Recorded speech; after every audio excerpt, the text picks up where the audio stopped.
বিসমিল্লাহির রহমানির রহিম। দয়াময় পরম দয়ালু আল্লাহর নামে। ইয়া আইয়ুহাল্লাযীনা আমানু আওফু বিল উকুদ أحلت لكم بهيمة الأنعام إلا ما يتلى عليكم غير محل الصيد وأنتم حرم إن الله يحكم ما يريد। হে মুমিনগণ, তোমরা অঙ্গীকার পূর্ণ করিবে যাহা তোমাদের নিকট বর্ণিত হইতেছে, তাহা ব্যতীত চতুষ্পদ আনআম তোমাদের জন্য হালাল করা হইল। তবে ইহরাম অবস্থায় শিকার করাকে বৈধ মনে করিবে না। নিশ্চয়ই আল্লাহ যাহা ইচ্ছা আদেশ করেন। ইয়া আইয়ুহাল্লাযীনা আমানু লা তুহিল্লু শাআইরাল্লাহ لا تحلوا شعائر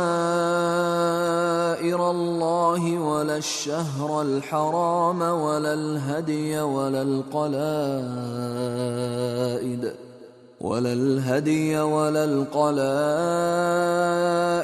ولا آمين البيت الحرام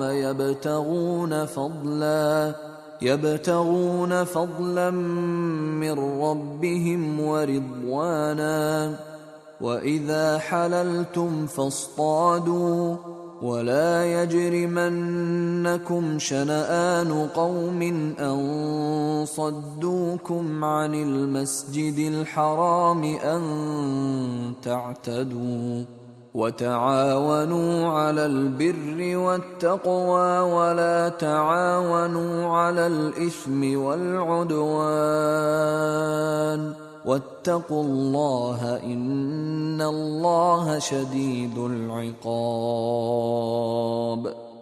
হে মুমিনগণ, আল্লাহর নিদর্শনের পবিত্র মাসের কুরবানির জন্য কাবায় প্রেরিত পশুর, গলায় পরানো চিহ্ন বিশিষ্ট পশুর এবং নিজ প্রতিপালকের অনুগ্রহ ও সন্তোষ লাভের আশায় পবিত্র গৃহ অভিমুখে যাত্রীদের পবিত্রতার অবমাননা করিবে না। যখন তোমরা ইহরাম মুক্ত হইবে তখন শিকার করিতে পারো। তোমাদেরকে মসজিদুল হারামে প্রবেশে বাধা দেওয়ার কারণে কোন সম্প্রদায়ের প্রতি বিদ্বেষ তোমাদেরকে যেন কখনোই সীমা লঙ্ঘনে প্ররোচিত না করে। সৎকর্ম ও তাকওয়ায় তোমরা পরস্পর প্রতিযোগিতা করিবে এবং পাপ ও সীমা লঙ্ঘনে একে অন্যের সহযোগিতা করিবে না। আল্লাহকে ভয় করিবে, নিশ্চয়ই আল্লাহ শাস্তিদানে কঠোর। حرمت عليكم الميتة والدم ولحم الخنزير وما أهل لغير الله به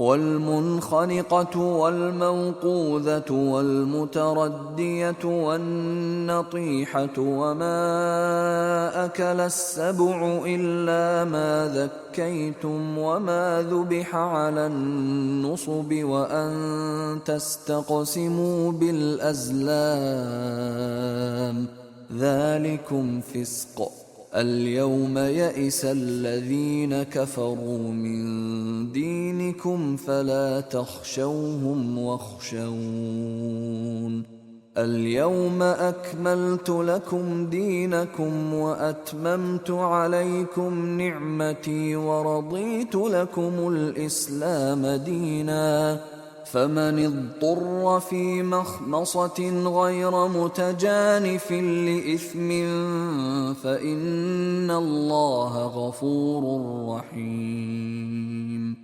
তোমাদের জন্য হারাম করা হইয়াছে মৃত জন্তু, রক্ত, শুকুর মাংস, আল্লাহ ব্যতীত অপরের নামে জবেকৃত পশু আর শ্বাসরোধে মৃত্যু জন্তু, প্রহারে মৃত জন্তু, পতনে মৃত জন্তু, সিংহাঘাতে মৃত জন্তু এবং হিংস্র পশুতে খাওয়া জন্তু। তবে যাহা তোমরা জবে করিতে পারিয়াছ তাহা ব্যতীত, আর যাহা মূর্তি পূজার বেদির উপর বলি দেওয়া হয় তাহা এবং জুয়া তীর দ্বারা ভাগ্য নির্ণয় করা এইসব পাপ কাজ। আজ কাফিররা তোমাদের দ্বীনের বিরুদ্ধাচরণে হতাশ হইয়াছে। সুতরাং তাহাদেরকে ভয় করিও না, শুধু আমাকে ভয় করো। আজ তোমাদের জন্য তোমাদের দিন পূর্ণাঙ্গ করিলাম ও তোমাদের প্রতি আমার অনুগ্রহ সম্পূর্ণ করিলাম এবং ইসলামকে তোমাদের দিন মনোনীত করিলাম। তবে কেহ পাপের দিকে না ঝুঁকিয়া ক্ষুধার তাড়নায় বাধ্য হইলে তখন আল্লাহ তো ক্ষমাশীল, পরম দয়ালু। يسألونك ماذا أحل لهم قل أحل لكم الطيبات وما علمتم من الجوارح مكلبين تعلمونهن مما علمكم الله فكلوا مما أمسكن عليكم واذكروا اسم الله عليه واتقوا الله إن الله سريع الحساب। লোকে তোমাকে প্রশ্ন করে তাহাদের জন্য কি কি হালাল করা হইয়াছে। বলো, সমস্ত ভালো জিনিস তোমাদের জন্য হালাল করা হইয়াছে এবং শিকারী পশু পাখি যাদেরকে তোমরা শিকার শিক্ষা দিয়াছ, যেভাবে আল্লাহ তোমাদেরকে শিক্ষা দিয়াছেন, উহারা যাহা তোমাদের জন্য ধরিয়া আনে তাহা ভক্ষণ করিবে এবং ইহাতে আল্লাহর নাম নেবে আর আল্লাহকে ভয় করিবে। নিশ্চয়ই আল্লাহ হিসাব গ্রহণে অত্যন্ত তৎপর।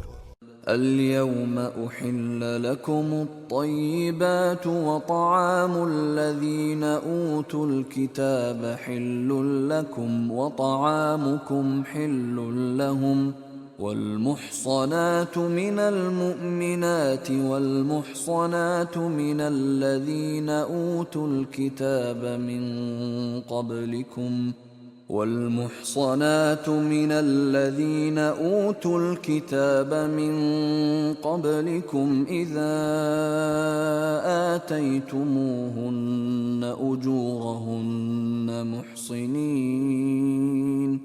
محصنين غير مسافحين ولا متخذي أخدان ومن يكفر بالإيمان فقد حبط عمله وهو في الآخرة من الخاسرين। আজ তোমাদের জন্য সমস্ত ভালো জিনিস হালাল করা হইল। যাহাদেরকে কিতাব দেওয়া হইয়াছে তাহাদের খাদ্যদ্রব্য তোমাদের জন্য হালাল ও তোমাদের খাদ্যদ্রব্য তাহাদের জন্য হালাল। এবং মুমিন সচ্চরিত্রা নারী ও তোমাদের পূর্বে যাহাদেরকে কিতাব দেওয়া হইয়াছে তাহাদের সচ্চরিত্রা নারী তোমাদের জন্য বৈধ করা হইল, যদি তোমরা তাহাদের মাহর প্রদান করো বিবাহের জন্য, প্রকাশ্য ব্যভিচার অথবা গোপন প্রণয়নী গ্রহণের জন্য নয়। কেহ ঈমান প্রত্যাখ্যান করিলে তাহার কর্ম নিষ্ফল হইবে এবং সে আখিরাতে ক্ষতিগ্রস্তদের অন্তর্ভুক্ত হইবে। يا أيها الذين آمنوا إذا قمتم إلى الصلاة فاغسلوا وجوهكم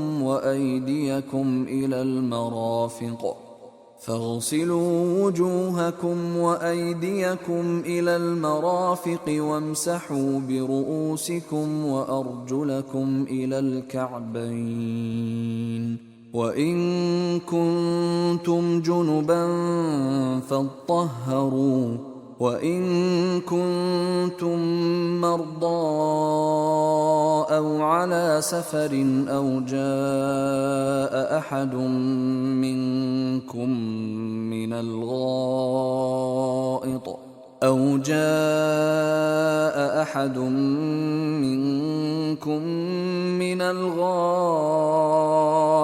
أو لامستم النساء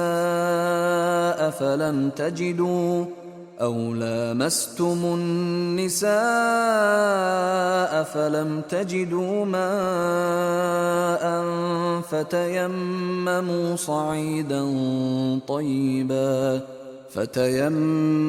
صعيدا طيبا فامسحوا بوجوهكم وأيديكم منه ما يريد الله ليجعل عليكم من حرج ولكن يريد ليطهركم وليتم نعمته عليكم ولكن يريد ليطهركم وليتم نعمته عليكم لعلكم تشكرون হে মুমিনগণ, যখন তোমরা সালাতের জন্য প্রস্তুত হইবে তখন তোমরা তোমাদের মুখমণ্ডল ও হাত কোনই পর্যন্ত ধৌত করিবে এবং তোমাদের মাথা মোছে করিবে এবং পা গ্রন্থি পর্যন্ত ধৌত করিবে।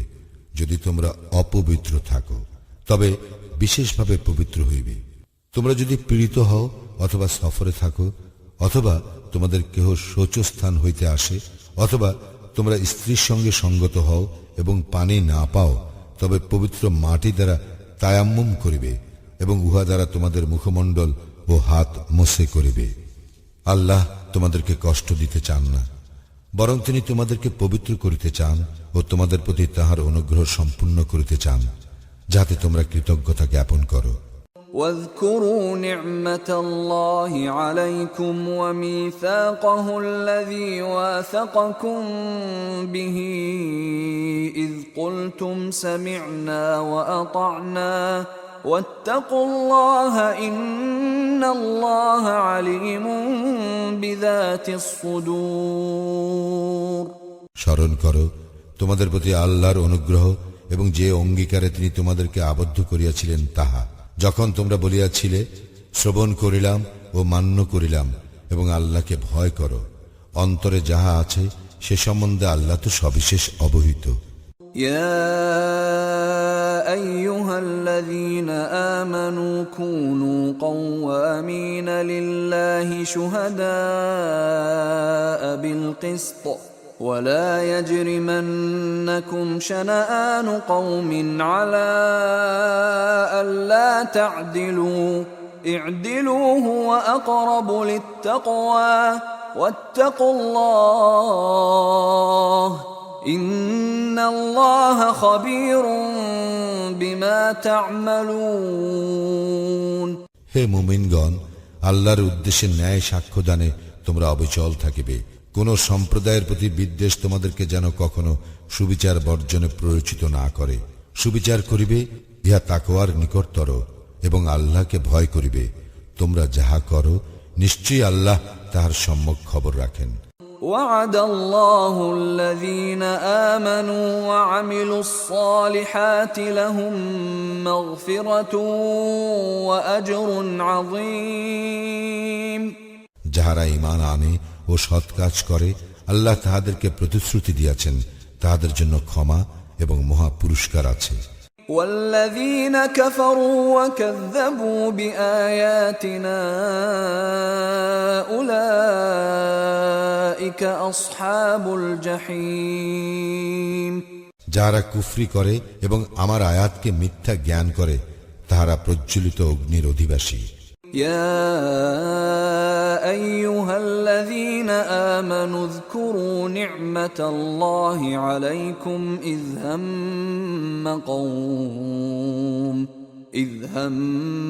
قوم أن يبسطوا إليكم أيديهم فكف أيديهم عنكم واتقوا الله وعلى الله فليتوكل المؤمنون হে মুমিনগণ, তোমাদের প্রতি আল্লাহর অনুগ্রহ স্মরণ করো, যখন এক সম্প্রদায় তোমাদের বিরুদ্ধে হস্ত উত্তোলন করিতে চাহিয়াছিল, তখন আল্লাহ তাহাদের হাত তোমাদের দিক হইতে নিবৃত্ত করিয়াছিলেন এবং আল্লাহকে ভয় করো আর আল্লাহরই প্রতি মুমিনগণ নির্ভর করুক। ولقد أخذ الله ميثاق بني إسرائيل وبعثنا منهم 12 نقيبا وقال الله إني معكم لئن أقمتم الصلاة وآتيتم الزكاة وآمنتم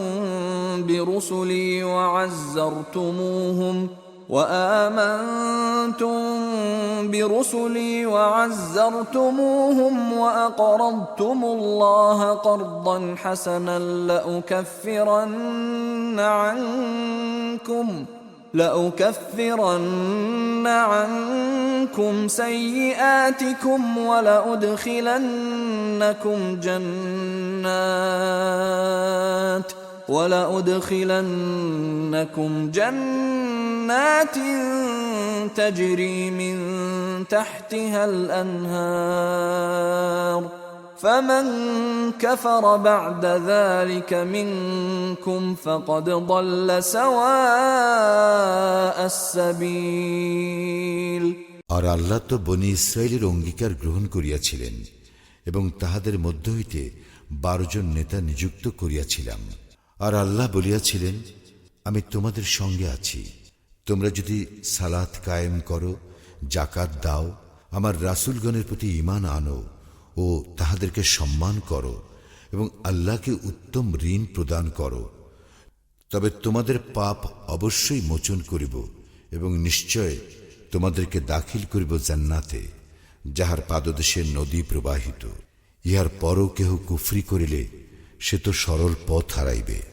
فبما نقضهم ميثاقهم لعناهم وجعلنا قلوبهم قاسية يحرفون الكلم عن مواضعه ونسوا حظا مما ذكروا به ولا تزال تطلع على خائنة منهم إلا قليلا منهم فاعف عنهم واصفح إن الله يحب المحسنين তাহাদের অঙ্গীকার ভঙ্গের জন্য আমি তাহাদেরকে লানত করিয়াছি ও তাহাদের হৃদয় কঠিন করিয়াছি।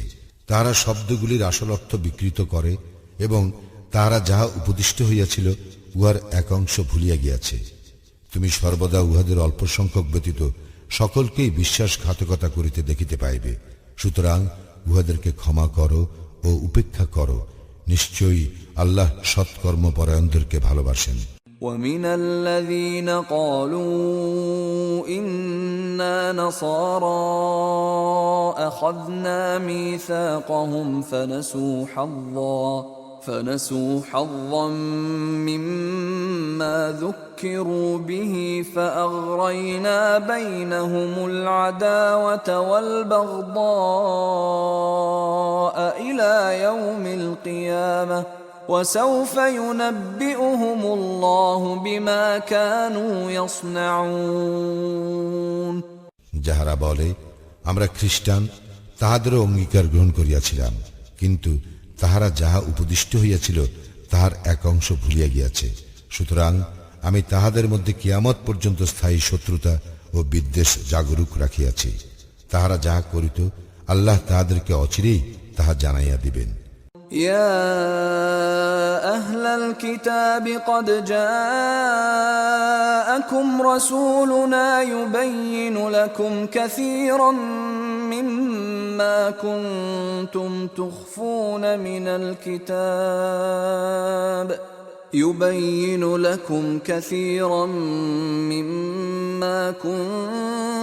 تخفون من الكتاب ويعفو عن كثير قد جاءكم من الله نور وكتاب مبين হে কিতাবীগণ, আমার রাসূল তোমাদের নিকট আসিয়াছে। তোমরা কিতাবের যাহা গোপন করিতে সে উহার অনেক কিছু তোমাদের নিকট প্রকাশ করে এবং অনেক কিছু উপেক্ষা করিয়া থাকে। আল্লাহর নিকট হইতে এক জ্যোতি ও স্পষ্ট কিতাব তোমাদের নিকট আসিয়াছে। يهدي به الله من اتبع رضوانه سبل السلام ويخرجهم من الظلمات إلى النور بإذنه ويهديهم إلى صراط مستقيم যাহারা আল্লাহর সন্তুষ্টি লাভ করিতে চায়, ইহা দ্বারা তিনি তাহাদেরকে শান্তির পথে পরিচালিত করেন এবং নিজ অনুমতিক্রমে অন্ধকার হইতে বাহির করিয়া আলোর দিকে লইয়া যান এবং উহাদেরকে সরল পথে পরিচালিত করেন।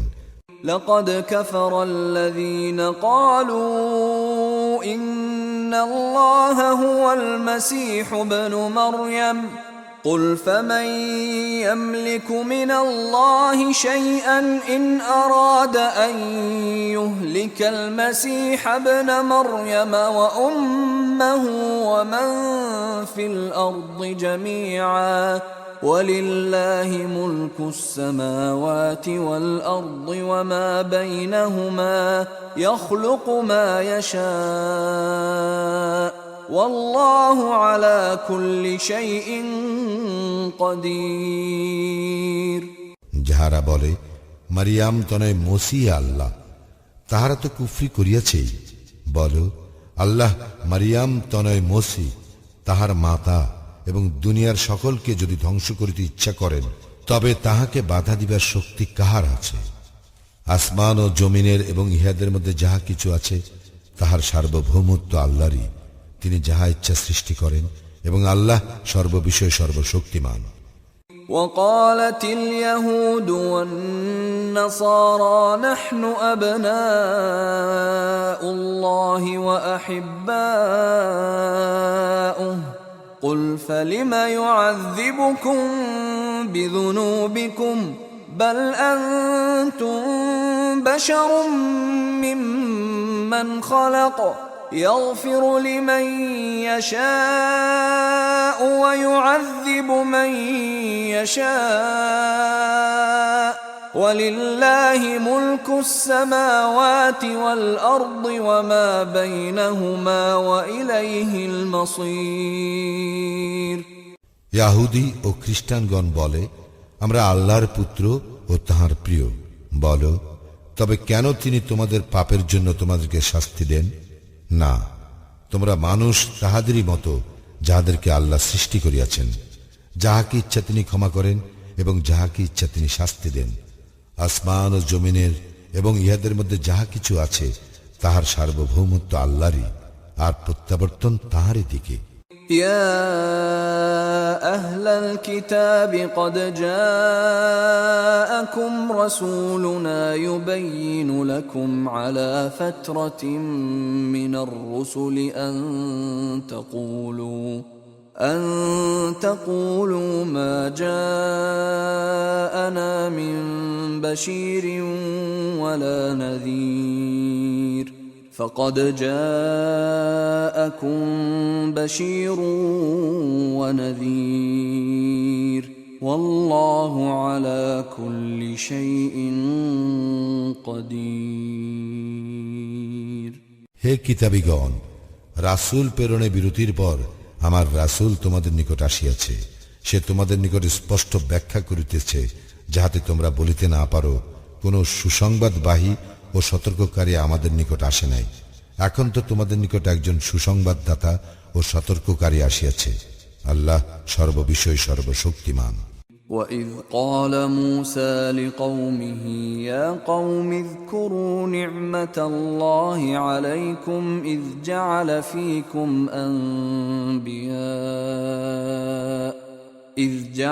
فِيكُمْ أَنْبِيَاءَ وَجَعَلَكُمْ مُلُوكًا وآتاكم ما لم يؤت أحدا من العالمين। স্মরণ করো যখন মূসা তাহার সম্প্রদায়কে বলিয়াছিল, হে আমার সম্প্রদায়, তোমরা তোমাদের প্রতি আল্লাহর অনুগ্রহ স্মরণ করো, যখন তিনি তোমাদের মধ্য হইতে নবী করিয়াছিলেন ও তোমাদেরকে রাজ্যাধিপতি করিয়াছিলেন, এবং বিশ্ব জগতে কাহাকেও যাহা তিনি দেন নাই তাহা তোমাদেরকে দিয়াছিলেন। يا قوم ادخلوا الأرض المقدسة التي كتب الله لكم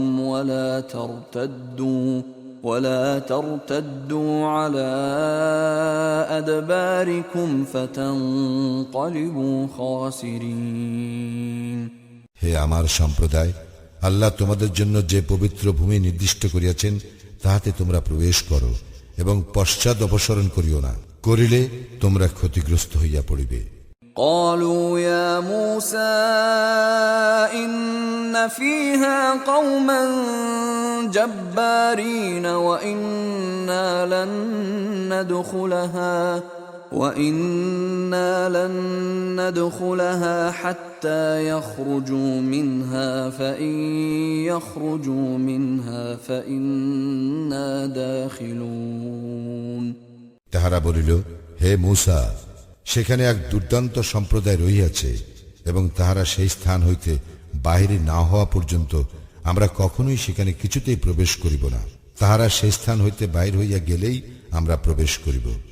قال رجلان من الذين يخافون أنعم الله عليهم ادخلوا عليهم الباب فإذا دخلتموه فإنكم غالبون وعلى الله فتوكلوا إن كنتم مؤمنين যাহারা ভয় করিতেছিল তাহাদের মধ্যে দুইজন যাদের প্রতি আল্লাহ অনুগ্রহ করিয়াছিলেন, তাহারা বলিল, তোমরা তাহাদের মোকাবিলা করিয়া দ্বার দিয়া প্রবেশ করো। প্রবেশ করিলেই তোমরা জয়ী হইবে এবং তোমরা মুমিন হইলে আল্লাহর উপরেই নির্ভর করো। قالوا يا موسى إنا لن ندخلها أبدا ما داموا فيها فاذهب أنت وربك فقاتلا إنا هاهنا قاعدون তাহারা বলিল, হে মূসা, তাহারা যতদিন সেখানে থাকিবে ততদিন আমরা সেখানে প্রবেশ করিবই না। সুতরাং তুমি আর তোমার প্রতিপালক যাও এবং যুদ্ধ করো, আমরা এখানেই বসিয়া থাকিব। قال رب إني لا أملك إلا نفسي وأخي فافرق بيننا وبين القوم الفاسقين সে বলিল, হে আমার প্রতিপালক, আমার ও আমার ভ্রাতা ব্যতীত অপর কাহারও উপর আমার আধিপত্য নাই। সুতরাং তুমি আমাদের ও সত্যত্যাগী সম্প্রদায়ের মধ্যে ফয়সালা করিয়া দাও। قال فإنها محرمة عليهم 40 سنة يتيهون في الأرض فلا تأس على القوم الفاسقين আল্লাহ বলিলেন, তবে ইহা 40 বৎসর তাহাদের জন্য নিষিদ্ধ রহিল। তাহারা পৃথিবীতে উদ্ভ্রান্ত হইয়া ঘুরিয়া বেড়াইবে। সুতরাং তুমি সত্যত্যাগী সম্প্রদায়ের জন্য দুঃখ করিও না। واتل عليهم نبأ ابني آدم بالحق إذ قربا قربانا فتقبل من أحدهما ولم يتقبل من الآخر قال لأقتلنك قال إنما يتقبل الله من المتقين আদমের দুই পুত্রের বৃত্তান্ত তুমি তাহাদেরকে যথাযথভাবে শোনাও। যখন তারা উভয়ে কুরবানি করিয়াছিল তখন একজনের কুরবানি কবুল হইল এবং অন্যজনের কবুল হইল না। সে বলিল, আমি তোমাকে হত্যা করিবই। অপরজন বলিল, অবশ্যই আল্লাহ মুত্তাকীদের কুরবানি কবুল করেন। لئن بسطت إلي يدك لتقتلني ما أنا بباسط يدي إليك لأقتلك إني أخاف الله رب العالمين আমাকে হত্যা করার জন্য তুমি হাত তুলিলেও তোমাকে হত্যা করার জন্য আমি হাত তুলিব না। আমি তো জগৎ সমূহের প্রতিপালক আল্লাহকে ভয় করি। أريد أن تبوء بإثمي وإثمك فتكون من أصحاب النار وذلك جزاء الظالمين তুমি আমার ও তোমার পাপের ভার বহন করো এবং দোজখবাসী হও, ইহাই আমি চাই এবং ইহা জালিমদের কর্মফল। فطوعت له نفسه قتل أخيه فقتله فأصبح من الخاسرين অতঃপর তাহার চিত্ত ভাতৃ হত্যায় তাহাকে উত্তেজিত করিল, ফলে সে তাহাকে হত্যা করিল, তাই সে ক্ষতিগ্রস্তদের অন্তর্ভুক্ত হইল। فبعث الله غرابا يبحث في الأرض ليريه كيف يواري سوءة أخيه قال يا ويلتى أعجزت أن أكون مثل هذا الغراب فأواري سوءة أخي فأصبح من النادمين অতঃপর আল্লাহ একটি কাক পাঠাইলেন যে তাহার ভ্রাতার শব্দ কিভাবে গোপন করা যায় তাহা দেখাইবার জন্য মাটি খনন করিতে লাগিল। সে বলিল, হায়, আমি কি এই কাকের মতো হইতে পারিলাম না, যাহাতে আমার ভ্রাতার শব্দ গোপন করিতে পারি? অতঃপর সে অনুতপ্ত হইল। من أجل ذلك كتبنا على بني إسرائيل أنه من قتل نفسا بغير نفس أو فساد في الأرض فكأنما قتل الناس جميعا ومن أحياها فكأنما أحيا الناس جميعا ولقد جاءتهم رسلنا بالبينات ثم إن كثيرا منهم بعد ذلك في الأرض لمسرفون এই কারণেই বনী ইসরায়েলের প্রতি বিধান দিলাম যে নর হত্যা অথবা দুনিয়ায় ধ্বংসাত্মক কাজ করা হেতু ব্যতীত কেহ কাহাকে হত্যা করিলে সে যেন দুনিয়ার সকল মানুষকে হত্যা করিল, আর কেহ কাহারও প্রাণ রক্ষা করিলে সে যেন সকল মানুষের প্রাণ রক্ষা করিল। তাহাদের নিকট তো আমার রাসূলগণ স্পষ্ট প্রমাণ আনিয়াছিল, কিন্তু ইহার পরও তাহাদের অনেকে দুনিয়ায় সীমা লঙ্ঘনকারী রহিয়া গেল।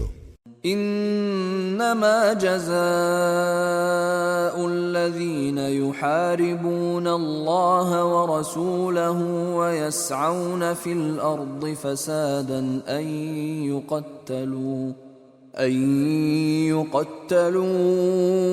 أو يصلبوا أو تقطع أيديهم وأرجلهم من خلاف أو ينفوا من الأرض ذلك لهم خزي في الدنيا ولهم في الآخرة عذاب عظيم যাহারা আল্লাহ ও তাহার রাসূলের বিরুদ্ধে যুদ্ধ করে এবং দুনিয়ায় ধ্বংসাত্মক কাজ করিয়া বেড়ায়, ইহাই তাহাদের শাস্তি যে তাহাদেরকে হত্যা করা হইবে অথবা ক্রুশবিদ্ধ করা হইবে অথবা বিপরীত দিক হইতে তাহাদের হাত ও পা কাটিয়া ফেলা হইবে অথবা তাহাদেরকে দেশ হইতে নির্বাসিত করা হইবে। দুনিয়ায় ইহাই তাহাদের লাঞ্ছনা ও পরকালে তাহাদের জন্য মহা শাস্তি রইয়াছে। إلا الذين تابوا من قبل أن تقدروا عليهم فاعلموا أن الله غفور رحيم তবে তোমাদের আয়াত্তাধীনে আসিবার পূর্বে যাহারা তওবা করিবে তাহাদের জন্য নয়। সুতরাং জানিয়া রাখো, আল্লাহ অবশ্যই ক্ষমাশীল, পরম দয়ালু।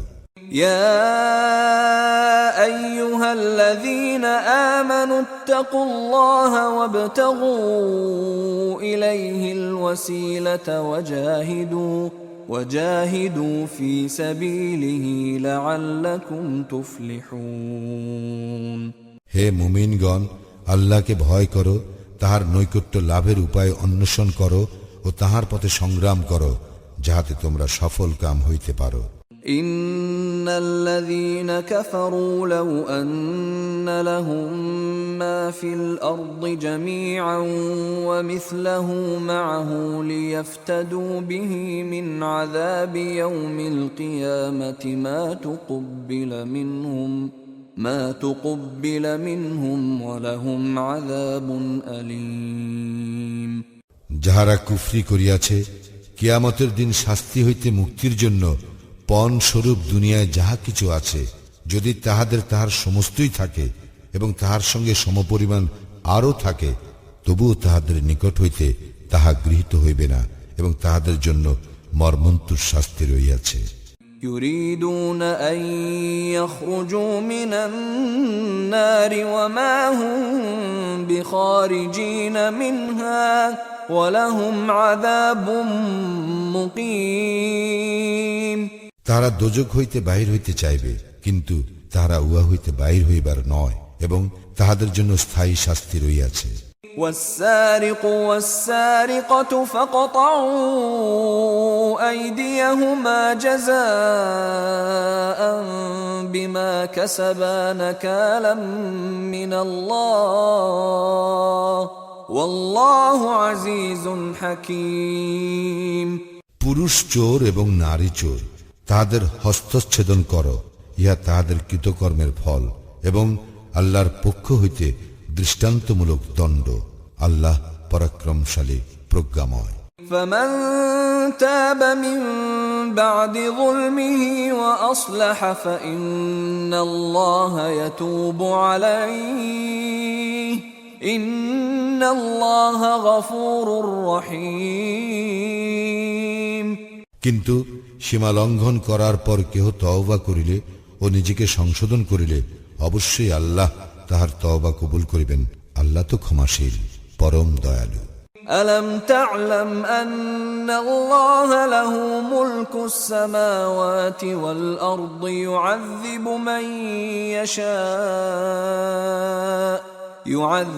من يشاء ويغفر لمن يشاء والله على كل شيء قدير তুমি কি জানো না, আসমান ও জমিনের সার্বভৌমত্ব আল্লাহরই। যাহাকে ইচ্ছা তিনি শাস্তি দেন, আর যাহাকে ইচ্ছা তিনি ক্ষমা করেন, এবং আল্লাহ সর্ববিষয়ে শক্তিমান। يا أيها الرسول لا يحزنك الذين يسارعون في الكفر من الذين قالوا آمنا بأفواههم ولم تؤمن قلوبهم ومن الذين هادوا سماعون للكذب سماعون لقوم آخرين لم يأتوك يحرفون الكلم من بعد مواضعه يقولون إن أوتيتم هذا فخذوه وإن لم تؤتوه فاحذروا ومن يرد الله فتنته فلن تملك له من الله شيئا أولئك الذين لم يرد الله أن يطهر قلوبهم لهم في الدنيا خزي ولهم في الآخرة عذاب عظيم হে রাসূল, তোমাকে যেন দুঃখ না দেয় যাহারা কুফরির দিকে দ্রুত ধাবিত হয়, যাহারা মুখে বলে ঈমান আনিয়াছি, অথচ তাদের অন্তর ঈমান আনে না, এবং ইয়াহুদীদের মধ্যে যাহারা অসত্য শ্রবণে তৎপর। তোমার নিকট আসে না এমন এক ভিন্ন দলের পক্ষে যাহারা কান পাতিয়া থাকে। শব্দগুলি যথাযথ সুবিন্যস্ত থাকার পরও তাহারা সেগুলির অর্থ বিকৃত করে। তাহারা বলে, এই প্রকার বিধান দিলে গ্রহণ করিও, এবং উহা না দিলে বর্জন করিও, এবং আল্লাহ যাহার পথচ্যুতি চান তাহার জন্য আল্লাহর নিকট তোমার কিছুই করিবার নাই। তাহাদের হৃদয়কে আল্লাহ বিশুদ্ধ করিতে চান না। তাহাদের জন্য আছে দুনিয়ার লাঞ্ছনা, আর আখিরাতে রয়েছে তাহাদের জন্য মহা শাস্তি। سماعون للكذب أكالون للسحت فإن جاءوك فاحكم بينهم أو أعرض عنهم وإن تعرض عنهم فلن يضروك شيئا وإن حكمت فاحكم بينهم بالقسط إن الله يحب المقسطين তাহারা মিথ্যা শ্রবণে অত্যন্ত আগ্রহশীল এবং অবৈধ ভক্ষণে অত্যন্ত আসক্ত। তাহারা যদি তোমার নিকট আসে তবে তাহাদের বিচার নিষ্পত্তি করিও, অথবা তাহাদেরকে উপেক্ষা করিও। তুমি যদি তাহাদেরকে উপেক্ষা করো তবে তাহারা তোমার কোনো ক্ষতি করিতে পারিবে না, আর যদি বিচার নিষ্পত্তি করো তবে তাহাদের মধ্যে ন্যায় বিচার করিও। নিশ্চয়ই আল্লাহ ন্যায় পরায়ণদের ভালোবাসেন। وكيف يحكمونك وعندهم التوراة فيها حكم الله ثم يتولون من بعد ذلك وما أولئك بالمؤمنين। তাহারা তোমার উপর কিরূপে বিচারভার ন্যস্ত করিবে, অথচ তাহাদের নিকট রহিয়াছে তাওরাত, যাহাতে আল্লাহর আদেশ আছে। ইহার পরও তাহারা মুখ ফিরাইয়া নেয় এবং উহারা মুমিন নয়।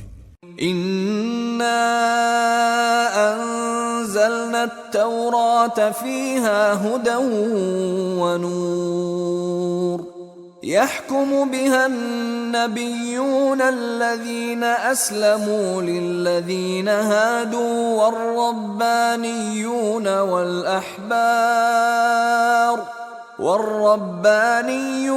والأحبار بما استحفظوا من كتاب الله وكانوا عليه شهداء فلا تخشوا الناس واخشوني ولا تشتروا بآياتي ثمنا قليلا ومن لم يحكم بما أنزل الله فأولئك هم الكافرون। নিশ্চয়ই আমি তাওরাত অবতীর্ণ করিয়াছিলাম, উহাতে ছিল পথ নির্দেশ ও আলো। নবীগণ যারা আল্লাহর অনুগত ছিল তারা ইহুদীদেরকে তদনুসারে বিধান দিত, আরো বিধান দিত রাব্বানীগণ এবং বিদ্বানগণ, কারণ তাহাদেরকে আল্লাহর কিতাবের রক্ষক করা হইয়াছিল এবং তাহারা ছিল উহার সাক্ষী। সুতরাং মানুষকে ভয় করিও না, আমাকেই ভয় করো এবং আমার আয়াতসমূহ তুচ্ছ মূল্যে বিক্রয় করিও না। আল্লাহ যাহা অবতীর্ণ করিয়াছেন তদ অনুসারে যাহারা বিধান দেয় না তাহারাই কাফির। وكتبنا عليهم فيها أن النفس بالنفس والعين بالعين والأنف بالأنف والأذن بالأذن والسن بالسن والجروح قصاص فمن تصدق به فهو كفارة له ومن لم يحكم بما أنزل الله فأولئك هم الظالمون। আমি তাহাদের জন্য উহাতে বিধান দিয়াছিলাম, প্রাণের বদলে প্রাণ, চোখের বদলে চোখ, নাকের বদলে নাক, কানের বদলে কান, দাঁতের বদলে দাঁত এবং জখমের বদলে অনুরূপ জখম। অতঃপর কেহ উহা ক্ষমা করিলে উহাতে তাহারই পাপ মোচন হইবে। আল্লাহ যাহা অবতীর্ণ করিয়াছেন তদ অনুসারে যাহারা বিধান দেয় না তাহারাই জালিম। وقفينا على آثارهم بعيسى ابن مريم مصدقا لما بين يديه من التوراة وآتيناه الإنجيل فيه هدى ونور ومصدقا لما بين يديه من التوراة وهدى وموعظة للمتقين। মারিয়াম তনয় ঈসাকে তাহার পূর্বে অবতীর্ণ তাওরাতের প্রত্যয়নকারী রূপে উহাদের পশ্চাতে প্রেরণ করিয়াছিলাম এবং তাহার পূর্বে অবতীর্ণ তাওরাতের প্রত্যয়নকারী রূপে এবং মুত্তাকীদের জন্য পথ নির্দেশ ও উপদেশ রূপে তাকে ইনজিল দিয়াছিলেন। উহাতে ছিল পথ নির্দেশ ও আলো। وَلْيَحْكُمْ أَهْلُ الْإِنْجِيلِ بِمَا أَنزَلَ اللَّهُ فِيهِ وَمَنْ لَمْ يَحْكُمْ بِمَا أَنزَلَ اللَّهُ فَأُولَئِكَ هُمُ الْفَاسِقُونَ। ইনজিল অনুসারীগণ যেন আল্লাহ উহাতে যাহা অবতীর্ণ করিয়াছেন তদ অনুসারে বিধান দেয়। আল্লাহ যাহা অবতীর্ণ করিয়াছেন তদ অনুসারে যাহারা বিধান দেয় না তাহারাই ফাসিক। وَأَنزَلْنَا إِلَيْكَ الْكِتَابَ بِالْحَقِّ مُصَدِّقًا لِمَا بَيْنَ يَدَيْهِ مِنَ الْكِتَابِ وَمُهَيْمِنًا عَلَيْهِ فاحكم بينهم بما أنزل الله ولا تتبع أهواءهم عما جاءك من الحق لكل جعلنا منكم شرعة ومنهاجا ولو شاء الله لجعلكم أمة واحدة ولكن ليبلوكم فيما آتاكم فاستبقوا الخيرات إلى الله مرجعكم جميعا فينبئكم بما كنتم فيه تختلفون আমি তোমার প্রতি সত্য সহ কিতাব অবতীর্ণ করিয়াছি, ইহার পূর্বে অবতীর্ণ কিতাবের প্রত্যয়নকারী ও সংরক্ষক রূপে। সুতরাং আল্লাহ যাহা অবতীর্ণ করিয়াছেন তদনুসারে তুমি তাহাদের বিচার নিষ্পত্তি করিও, এবং যে সত্য তোমার নিকট আসিয়াছে তাহা ত্যাগ করিয়া তাহাদের খেয়াল খুশির অনুসরণ করিও না। তোমাদের প্রত্যেকের জন্য শরিয়াত ও স্পষ্ট পথ নির্ধারণ করিয়াছি। ইচ্ছা করিলে আল্লাহ তোমাদেরকে এক জাতি করিতে পারিতেন, কিন্তু তিনি তোমাদেরকে যাহা দিয়াছেন তদ্বারা তোমাদেরকে পরীক্ষা করিতে চান।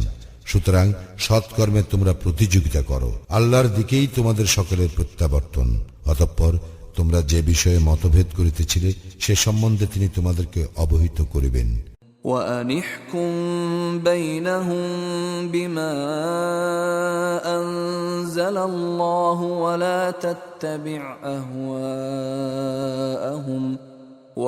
تتبع أهواءهم واحذرهم أن يفتنوك عن بعض ما أنزل الله إليك فإن تولوا فاعلم أنما يريد الله أن يصيبهم ببعض ذنوبهم وإن كثيرا من الناس لفاسقون কিতাব অবতীর্ণ করিয়াছি যাহাতে তুমি আল্লাহ যাহা অবতীর্ণ করিয়াছেন তদ অনুযায়ী তাহাদের বিচার নিষ্পত্তি করো, তাহাদের খেয়াল খুশির অনুসরণ না করো, এবং তাহাদের সম্বন্ধে সতর্ক হও, যাহাতে আল্লাহ যাহা তোমার প্রতি অবতীর্ণ করিয়াছেন উহারা তাহার কিছু হইতে তোমাকে বিচ্যুত না করে। যদি তাহারা মুখ ফিরাইয়া নেয় তবে জানিয়া রাখো যে তাহাদের কোন কোন পাপের জন্য আল্লাহ তাহাদেরকে শাস্তি দিতে চান, এবং মানুষের মধ্যে অনেকেই তো সত্য ত্যাগী। أفحكم الجاهلية يبغون ومن أحسن من الله حكما لقوم يوقنون তবে কি তাহারা জাহিলি যুগের বিধিবিধান কামনা করে?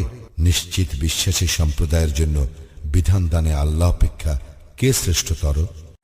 يا أيها الذين آمنوا لا تتخذوا اليهود والنصارى أولياء بعضهم أولياء بعض ومن يتولهم منكم فإنه منهم إن الله لا يهدي القوم الظالمين হে মুমিনগণ, তোমরা ইহুদি ও খ্রিস্টানদেরকে বন্ধুরূপে গ্রহণ করিও না। তাহারা পরস্পর পরস্পরের বন্ধু। তোমাদের মধ্যে কেহ তাহাদেরকে বন্ধুরূপে গ্রহণ করিলে সে তাহাদেরই একজন হইবে। নিশ্চয়ই আল্লাহ জালিম সম্প্রদায়কে সৎপথে পরিচালিত করেন না। فترى الذين في قلوبهم مرض يسارعون فيهم يقولون نخشى أن تصيبنا دائرة فعسى الله أن يأتي بالفتح أو أمر من عنده فيصبحوا على ما أسروا في أنفسهم نادمين এবং যাহাদের অন্তঃকরণে ব্যাধি রহিয়াছে তুমি তাহাদেরকে সত্তর তাহাদের সঙ্গে মিলিত হইতে দেখিবে, এই বলিয়া আমাদের আশঙ্কা হয় আমাদের ভাগ্য বিপর্যয় ঘটিবে। হয়তো আল্লাহ বিজয় অথবা তাহার নিকটিতে এমন